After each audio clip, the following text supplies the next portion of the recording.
This video is made possible by Vincero watches, luxury, handcrafted watches at fair prices. You can check them out at vincerowatches.com/brainfood. More on them in a bit. So in the video today, we're answering a viewer question because Jimmy K asks us, why is there a plastic bag attached to airline oxygen masks if they don't inflate? Because of the economics of having large oxygen tanks aboard airliners simply doesn't work out, not to mention that the air quality inside the plane would rapidly become unpleasant if fresh air wasn't constantly supplied regardless of the oxygen levels, commercial airplanes have a very clever system installed to solve the problem of ultra-low pressure atmosphere at cruising altitudes. In most modern airliners, the Boeing 787 Dreamliner notwithstanding, outside air is bled off from the compressor stage of the turbine engines and eventually piped into the passenger areas. However, a bit of processing is needed first, as the compressed air is extremely hot, on the order of nearly 400 degrees Fahrenheit or 200 degrees Celsius at this stage. Thus, before it enters the passenger compartment, it is first allowed to expand and is run through a heat exchanger and air cycle system to cool it off sufficiently. This system can also work as a heater, with some of the hot air mixed in with the cooled air to regulate cabin temperature. Once cooled and filtered, the pressurized air, which now has sufficient oxygen density to keep people happily conscious,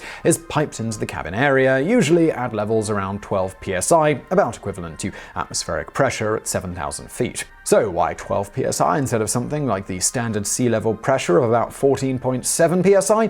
Well, 12 psi is sufficient for the majority of passengers, while simultaneously reducing the structural strain on the aircraft itself over something like sea level atmospheric pressure. As for the air already in the cabin, this is vented out through an outflow valve or multiple valves in larger aircraft, usually located near the rear of the plane. And a fun fact here, before smoking was banned on commercial aircraft, the area around this outflow valve was generally stained dark brown from tobacco smoke. The outflow valve opens and closes automatically to maintain a steady pressure inside the cabin, while the entire system is ensuring that fresh air is constantly being piped in and eventually blown out of the aircraft. In fact, while many complain of aircraft seeming stuffy, this system ensures that all the air in the aircraft is being completely replaced on average every 2 to 3 minutes. Yes, that means that your car, house, or office is likely significantly more stuffy than a commercial airplane flying at 35,000 feet. And just a note here that the Boeing 787 Dreamliner handles cabin pressurization a little differently,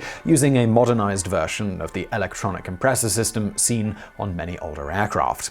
Unfortunately, sometimes planes lose cabin pressure. Whatever the cause, the loss of pressure, usually set at atmospheric pressures past 14,000 feet, will result in oxygen masks deploying. From here, useful consciousness may only last as little as 5 to 15 seconds, depending on remaining cabin pressure, which is why it's critical to immediately put your mask on rather than helping someone else first. You see, you can help them much better when you're not unconscious or dead. So, how do these airline oxygen masks actually work? Well, it turns out the economics of having a centralized oxygen tank to provide even emergency oxygen for passengers likewise simply doesn't add up. Similarly, having tiny individual pressurized oxygen tanks also isn't feasible. In fact, these masks aren't hooked up to any kind of tank or airline at all. So, well, that brings us to the question, how are you able to breathe oxygen through them then?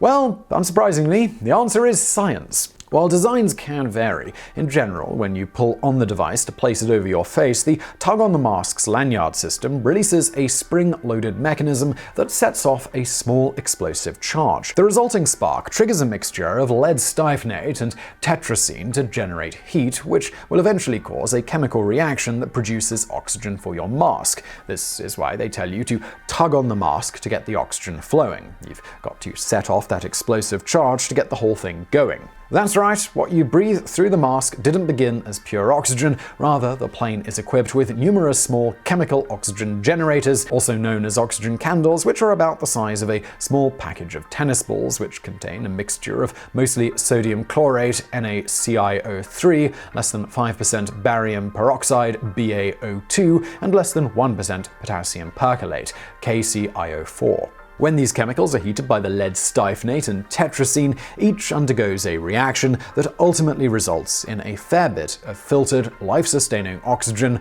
running through the tube to you. Of course, you might also smell a faint burning odor, but this is nothing to be alarmed about. It just assures you that the system is working. In fact, if the plane is actually on fire, the masks usually won't deploy so as to not make the fire worse with the extra oxygen. So this brings us to the question of why the plastic bag on the breathing apparatus won't necessarily inflate as you're using the device. More than just cosmetic, the bags serve as something of a reservoir for oxygen. If you aren't taking a breath at all and have a good seal with the mask tight against your face, the bag keeps the precious, continuously flowing oxygen from escaping into the thin air around you, enabling more of the collected oxygen to be taken in with you when you do take a breath. When this is happening, or if you are breathing without the valves on the mask releasing much of the air used, the bag may begin to inflate as oxygen collects. When you breathe in, it will deflate.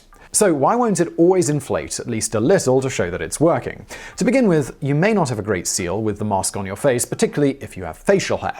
This will allow any produced oxygen and air you exhale to more readily escape. As long as the mask is reasonably secure on your face, this should still provide you with sufficient oxygen to get by on as long as the plane isn't flying above 40,000 feet and the pilot does his or her job and gets the plane below 10,000 feet as rapidly as safely possible. And if you'd like to see the procedures generally used by commercial pilots for this, go check out Mentor Pilot's recent video, Emergency Descend Cockpit Video.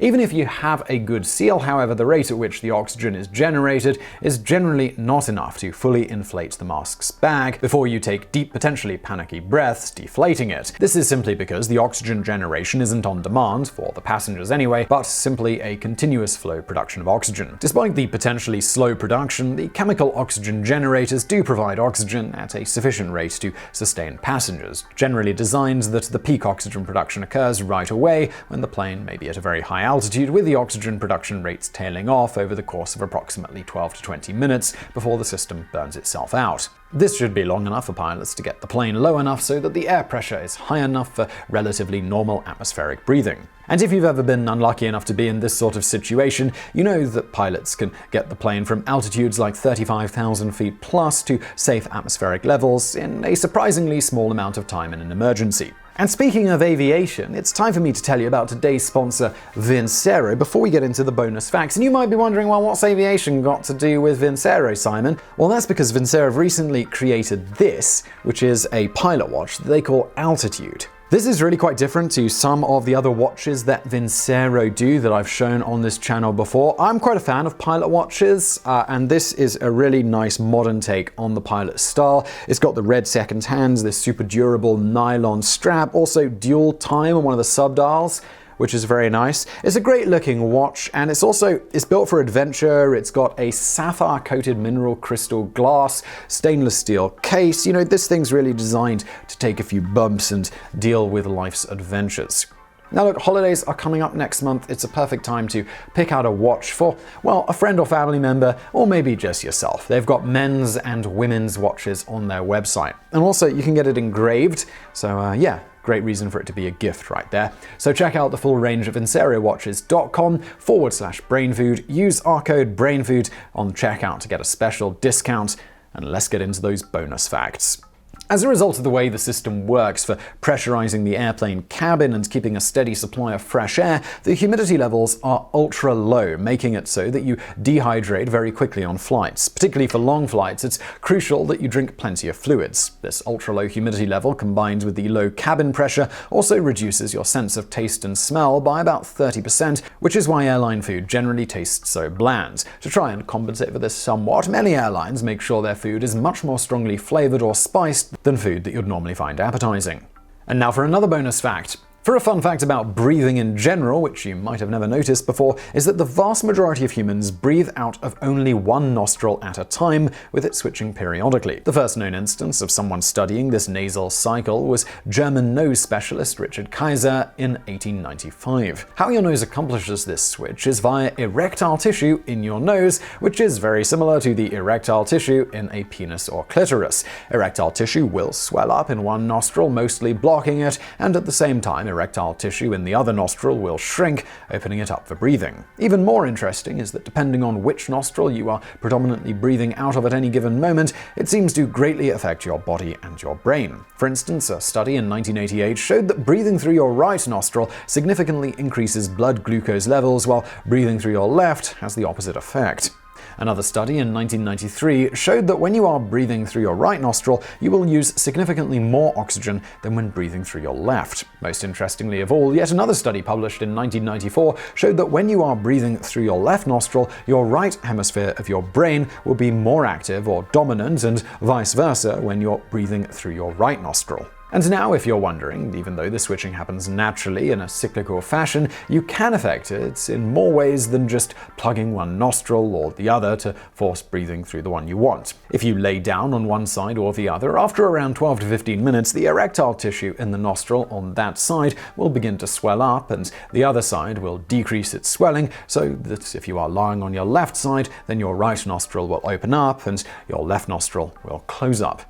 It is speculated that when you sleep on your side, this nasal cycle could contribute to people naturally switching sides throughout the night at very regular intervals, even if they weren't in the slightest bit uncomfortable. So I really hope you found that video interesting. If you did, hit that like button below. Also, please do check out our fantastic sponsor, Vincero Watches, link below. And as always, thank you for watching.